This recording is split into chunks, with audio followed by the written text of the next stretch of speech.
l'environnement. Nous connaissons tous les risques en matière d'obésité, de diabète ou encore de maladies cardiovasculaires.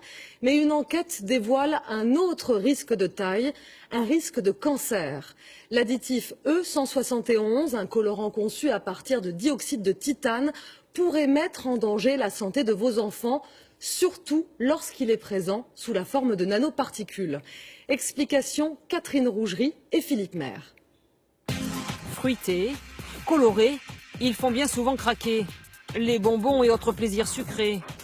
Et pourtant, 200 de ces produits seraient dangereux. En cause, le dioxyde de titane, un additif alimentaire. À quoi sert-il? Pourquoi est-il pointé du doigt? Dans les paquets, une apparence gourmande met des risques sur la santé selon cette association.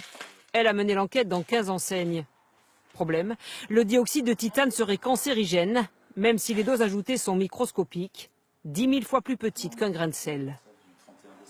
Cette taille va avoir pour effet de potentiellement passer les barrières physiologiques, donc passer la barrière placentaire, la barrière sans cerveau, le rein, etc., et avoir des effets de l'ordre de ce qu'on a pu trouver avec l'amiante.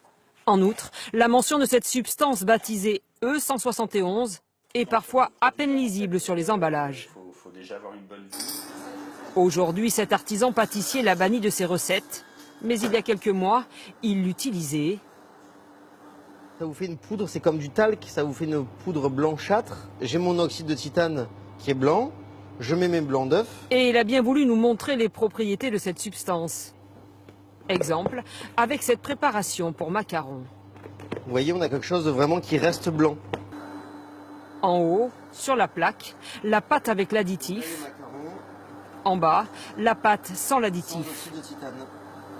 Et voici le résultat après cuisson. On voit la différence de couleur, c'est très net.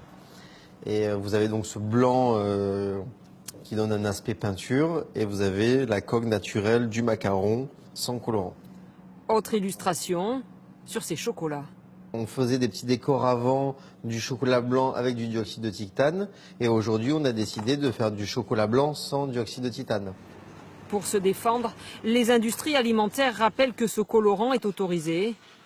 Pour en avoir le cœur net, une expertise vient d'être lancée afin d'évaluer les risques liés à ces substances présentes dans les aliments. Attention donc aux étiquettes des produits que vous consommez. Mais revenons sur ces fameuses nanoparticules dont on entend souvent parler dans le domaine des nouvelles technologies. Plusieurs questions se posent. De quoi s'agit-il exactement et surtout, quel impact pour notre santé ?